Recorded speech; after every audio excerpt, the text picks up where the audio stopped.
बिस्मिल्लाहिर्रहमानिर्रहीम, अस्सलाम वालेकुम। पाकिस्तान और दुनिया भर में देखने और सुनने वालों को अब्दुल कादिर का सलाम। मुल्क में सियासी टेम्परेचर इस वक्त बहुत राइज कर चुका है। ग्राउंड के ऊपर बहुत सारी एक्टिविटीज़ हो रही हैं। खासतौर पर इमरान खान की कॉल के नतीजे में इस वक्त की क्या सूरत हाल है उसके ऊपर बात करनी है। फिर सारी सियासी जमातों के साथ साथ आज तहरीक इंसाफ ने भी अपना मंशूर लॉन्च कर दिया है। अगर तहरीक इंसाफ इक़्तिदार में आई तो उस सूरत में क्या होगा, उन्होंने आज ऐलान करते बताया कि एक नई आइनी तरमीम मुतारिफ कराई जाएगी जिसके नतीजे में वज़ीर आज़म का इंतखाब ये अरकान कौमी असम्बली नहीं कर सकेंगे, यानी जिनको ख़रीदो फ़रोख्त के ज़रिए इस्तेमाल किया जाता है, बल्कि आप लोग यानी अवाम बराह रास्त कर सकते हैं। कैसे, उसकी डिटेल बतानी है। फिर सिंबल सर्च का अभी भी मसला बरकरार है। बहुत सारे लोगों को तो पता चल गया लेकिन वेबसाइट ब्लॉक हो गई थी, तो तहरीक इंसाफ ने तीसरी वेबसाइट भी लॉन्च कर दिया। कुछ उसकी डिटेल और बाकी जो एक्टिविटीज़ हैं उन पर भी बात करते हैं, लेकिन सबसे पहले थोड़ी सी बात करते हैं इमरान खान की कॉल पर, जिस पर आज उनके खिलाड़ियों ने लब्बैक कहा है।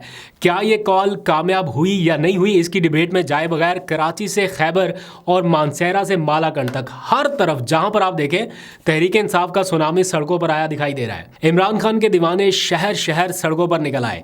लाहौर, कराची, पेशावर, रावलपिंडी, बाजौर, चित्राल, नारोवाल, बकर, लिया, फैसलाबाद, मुल्तान, सियालकोट, बहावलनगर, चकवाल और पता नहीं कौन कौन से शहर हैं। मैं सारे तो नहीं गिन सकता, लेकिन बड़े पैमाने पर कारकुनान निकले हैं। जहां पर मैं भूल गया हूं या जो मैं अभी नहीं जिक्र कर सका वो आप ज़रा कमेंट सेक्शन में बताइए कि आपके हलके में, आपके इलाके में क्या सिचुएशन रही।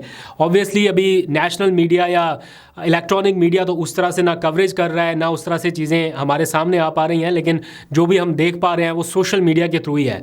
तो सोशल मीडिया पर इस वक्त अगर आप देखें तो वीडियोज़ का सैलाब है और हर तरह की वीडियोज़ आ रही हैं। पता चल रहा है कि एक अच्छा पावर शो किया, यानी ये संडे पावर शो जो था वो काफ़ी हद तक कामयाब रहा। लेकिन इसके साथ साथ जहाँ जहाँ पर कारकुनान निकले हैं वहाँ पर पुलिस का रिवायती जो तरीक़ाकार है रोकने का वो भी जारी रहा। गुज़िश्ता 2 दिनों से जब से ये कॉल दी गई इमरान खान की तरफ से, तब से आपको पता है एक पैनिक बटन क्रिएट हो चुका था या दब चुका था। सारे इंतज़ामी मशीनरी मुतहर्रिक हो चुकी थी हर जगह पे, हर हलके में छापों का सिलसिला जारी था। तो आज भी ये छापे, गिरफ्तारियाँ, ये सब कुछ जारी रहा। बल्कि एक मुकाम पर कराची में थोड़ी कशीदगी भी हुई जो कि अफसोसनाक है, नहीं होनी चाहिए थी। इस हद तक तलखी नहीं बढ़नी चाहिए इंतज़ामिया और वोटर्स के दरमियान या कारकुनान के दरमियान एक ऐसे मौके पर जब इंतखाबात का काउंटडाउन सिर्फ 11 दिन का बाकी रह गया, 11 या 12 मैक्सिमम, इतने दिन बह गए। अब तो सिर्फ घंटों तक की गेम रह गई है और इस दौरान भी ये गिरफ्तारियां और फिर टीयर गैस एक इलेक्शन रैली के ऊपर, ये बड़ा एक अफसोसनाक है। और फिर जिस तरह से कुछ वाक़यात ऐसे देखने में आए कि थोड़ी तलखी बड़ी, वो नहीं होना चाहिए। इसका फ़ायदा और बहुत सारे अनासर उठा सकते हैं, तो इसलिए उसको तो खैर मैं अप्रिशिएट नहीं करता। लेकिन बात यह है कि बहुत सारी गिरफ्तारियां बैक वक्त हो रही हैं और ये सिलसिला रुक नहीं रहा। यानी एक तरफ अगर आप देखें पीपल्स पार्टी का भी आज जलसा था रावलपिंडी में, पूरी इंतज़ामी मशीनरी कैसे सहूलियात फराहम कर रही है उस जलसे के लिए। कंटेनर्स भी आ रहे हैं, रास्ते भी बंद हो रहे हैं, कहीं से खोले जा रहे हैं, पूरी इंतज़ामी मशीनरी जो है वो मुतहर्रिक है। नवाज शरीफ साहब ने सियालकोट में आज जलसा किया, कोई पाबंदी नहीं है, वो जलसा भी कर रहे हैं, अपना मंशूर दे रहे हैं, अपनी बातें आवाम से कर रहे हैं।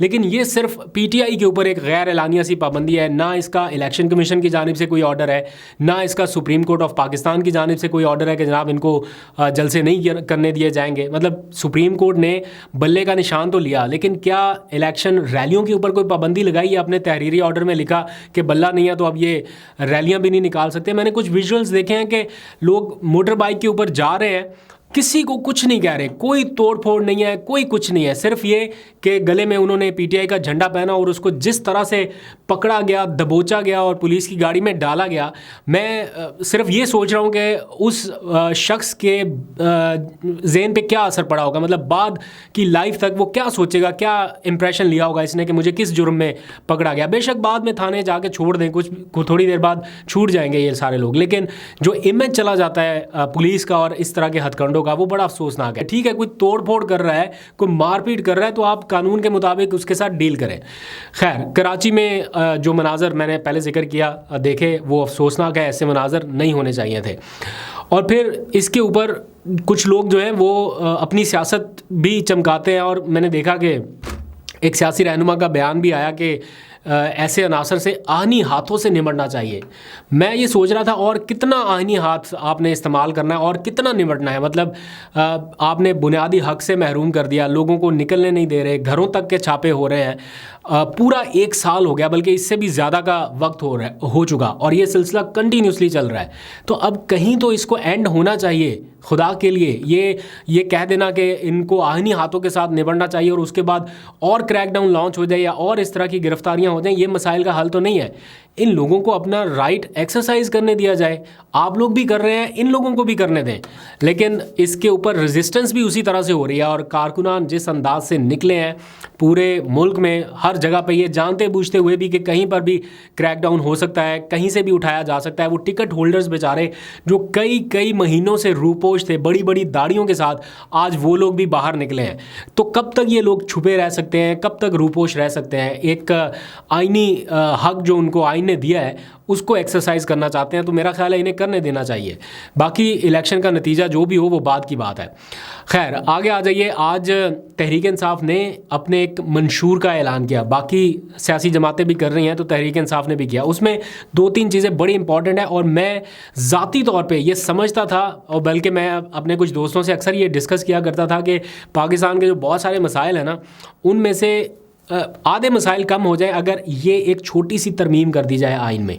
और वो आज पीटीआई ने अपने मंशूर में डाली है कि हम ये तरमीम कर देंगे अगर हमें मंशूर मिला आवाम की तरफ से, या हमें मैंडेट मिला, या इक़्तिदार मिला। तो आइनी तरमीम क्या है? वो ये कि जनाब कौमी असम्बली की मुद्दत 5 साल की बजाय 4 साल कर दी जाए। ये बहुत अच्छी बात है। वैसे तो मैं कहता हूँ 3 साल कर देनी चाहिए, ताकि जो इंतज़ार में बैठे हुए लोग जो साजिशें करते हैं फिर कि ये उतरे और हम किसी तरह से आएँ, कोई साजिश कर दें और फिर कुछ लोग मिल के ये सारा कारनामा सरअंजाम देते हैं, हमेशा से होते आया है। तो ये सारा कुछ, इसकी जो पेस है वो स्लो डाउन हो जाएगी, यानी इंतज़ार का वो जो 2 साल का दुरानिया है वो कम हो जाए, तो सारे इंतज़ार कर लें। 3 साल का वक्त तो गुजर जाता है, फिर आवाम जिसको मैंडेट दे वो आ जाए। बहरहाल अभी 4 साल का उन्होंने कहा है, तो ये वाकई में 4 साल होने चाहिए। 5 साल बहुत लंबा टाइम है, इंटरनेशनल स्टैंडर्ड के मुताबिक भी देखें तो 4 साल इज़ मोर दैन एनफ। तो वो उन्होंने कहा है। ये तो कोई भी गवर्नमेंट आए, जो भी आए, उनको ये 4 साल कर देना चाहिए, ताकि बजाय इसके कि वो निकाले जाएँ या धुतकारे जाएं, वो इज़्ज़त के साथ चले जाएं और फिर अवाम मैंडेट दे तो वापस आए। तो ये चीज़ नंबर 1। दूसरा, उन्होंने ये ऐलान किया कि जो वज़ीर आज़म का इलेक्ट होना है वो सिर्फ ये 200-300 के करीब जो MNAs बनते हैं इनके हाथ में ना रहे, ये डायरेक्ट अवाम के वोटों से मुंतखब हो गया है, जैसे बाकी दुनिया में भी होता है। तो अवाम जो है वो मुंतखब करते हैं, वोट डालते हैं इमरान खान के नाम पे, फॉर एग्जांपल मुस्लिम लीग नून वाले डालते हैं नवाज शरीफ के नाम पे। तो अगर आगे जाके इनके वोटर्स जो मुंतखब हुए हैं लोग, वो कहें कि जनाब हमने अपने ज़मीर का सौदा कर लिया, या बदल गए हैं वो, किसी जगह मंडी लगे और वो कहें कि जनाब हमने वोट उसको दे देना, फॉर एग्जांपल अभी PTI के इतने लोग मुंतखब होंगे आज़ाद हैसियत में, मेरा नहीं ख्याल कि आधे से मतलब बहुत कम लोग होंगे जिनकी अपनी पर्सनैलिटी पे उनको वोट मिला होगा। मेजॉरिटी जो है वो मिला होगा इमरान खान के नाम पे, मतलब ज़्यादातर 90% 80% इमरान खान के नाम पे वोट मिला होगा। तो वो बंदा जो इमरान खान के नाम पे वोट लेके आगे जाए और फिर जाके वो बदल जाए और वो कहे कि नहीं जी मैंने इसको नहीं इसको देना, तो वो उसके अकेले का जो फैसला है वो कैसे रिप्रेजेंट कर सकता है उन हज़ारों लाखों वोटर्स का जिन्होंने उनको वोट दिया। वोट तो दिया गया था इमरान खान को, लेकिन इमरान खान को तो फ़ायदा नहीं हुआ या नहीं गया। तो ये सिस्टम बदलना चाहिए। जो प्राइम मिनिस्टर का इंतखाब है वो डायरेक्ट अवाम के वोटों से होना चाहिए, और ये ऐलान आज तहरीक इंसाफ की जानिब से किया गया कि अगर उन्हें इक़्तिदार मिलता है तो वो ये आईनी तरमीम लाएंगे। फिर साथ ही उन्होंने कहा कि जो सेनेट की मुद्दत है वो भी पाकिस्तान में 6 साल है, तो उसको भी कम करके 5 साल कर दिया जाएगा, ताकि अवाम के जो वोट हैं वो ना बेचे जा सकें। खैर, इक़्तिदार में आए तो एक और उन्होंने ऐलान किया कि ट्रुथ एंड रिकन्सिलिएशन कमीशन भी बनाया जाएगा, ताकि मामलात की तह तक पहुंचा जा सके। इसके ऊपर मुझे नहीं लगता कि कोई अमल दरामद होगा। ये हर हुकूमत ही कहती है कि हम ऐसा ट्रुथ एंड रिकन्सिलिएशन कमीशन बनाएंगे कि वो जांचेगा, वो ये कुछ नहीं होता। बाकी जो है वो काबिल अमल तजावीज़ हैं। ये दूसरी जमातों की तरह नहीं कि 300 यूनिट बिजली मुफ्त देंगे, जो कि काबिल अमल ही नहीं है। आगे बढ़ते हैं। तहरीक इंसाफ ने गुज़िश्ता रोज़ अपनी तीसरी वेबसाइट लॉन्च की है उन लोगों के लिए जिन्हें PTI के निशानात ढूंढने में अभी भी प्रॉब्लम हो रही है, क्योंकि इंसाफ.pk तो वेबसाइट बंद कर दी गई थी, फिर जो उसका मुतबादल वेबसाइट थी बैकअप वो भी बंद हो गया। तो अब तहरीक इंसाफ ने एक तीसरी वेबसाइट लॉन्च की है, insafpk.github.io/PTI कैंडिडेट्स, वही है। तो अगर आप जाना चाहते हैं इस वेबसाइट के ऊपर, तो मैं, अगर मुझे याद रहा तो ड्यूरिंग एडिटिंग मैं डाल दूंगा इसको डिस्क्रिप्शन में, अदरवाइज़ ये PTI के ऑफिशियल पेजेस पे भी आपको मिल जाएगी। तो वहाँ से जाके आप कैंडिडेट का नाम निशान ढूंढ सकते हैं आसानी से। फिर थोड़ी सी बात बाकी सियासी रहनुमाओं की। आज नवाज शरीफ साहब का जलसा था सियालकोट में, और उन्होंने कहा कि अपनी तकलीफ़ का दुख नहीं है, लेकिन आवाम की सदा मुझसे नहीं देखी जाती, यानी आवाम को वो मुश्किल में नहीं देख सकते। तो उन्होंने कहा कि हमने कसम खाई है कि सब कुछ आपके लिए कर गुजरेंगे, जो भी हो सका वो कर गुजरेंगे, इसलिए हमें वोट देकर कामयाब बनाएं। जो उनके राइवल हैं इमरान खान साहब को तो खैर अभी जलसा नहीं करने दिया जा रहा, बिलावल इस वक्त टफ कंपटीशन दे रहे हैं उनको।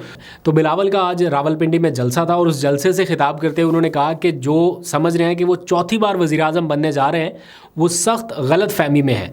ताकत का सरचश्मा अवाम है, और चौथी बार वज़ीर-ए-आज़म बनने की साजिश अवाम के साथ मिलके नाकाम बनाएंगे। आपका इन बयानात के ऊपर क्या तबसरा है कि क्या वाकई बिलावल एंटी नवाज़ ग्रुप हो चुके हैं या एंटी PMLN हो चुके हैं, या ये सारे अंदर से मिले हुए हैं? क्योंकि जो इनके वालिद साहब हैं जरदारी साहब, वो ये मैसेज दे रहे हैं कि जनाब हम कोलिशन गवर्नमेंट बनाएंगे। दैट मीन्स कि वो फिर PMLN के साथ बैठेंगे, फिर गवर्नमेंट बनाएंगे और फिर आगे चलेंगे। और बेटा जो है बिलावल साहब, वो आगे कह रहे हैं कि जनाब हम इनके साथ नहीं चल सकते। तो फिर किसके साथ चलना है? सच्ची बात बताएं आवाम को। अगर तो ये सारा कुछ झूठ है, जिसके ज़्यादा इम्कानात है कि ये ऊपर ऊपर से रोला डालते हैं, फिर अंदर जाके सारे मिल जाते हैं। ये पहले भी हुआ, पहले भी यही सारा कुछ हुआ था। तो अगर अब यही सारा कुछ रिपीट करना है और आवाम के साथ धोखा करना है, तो फिर आवाम को इनका पहले से एहतसाब कर लेना चाहिए। लेट्स सी क्या होता है, आपको अपडेट करता रहूँगा। अभी तक के लिए इतने, अपना बहुत सा ख्याल रखिए। अल्लाह हाफिज़।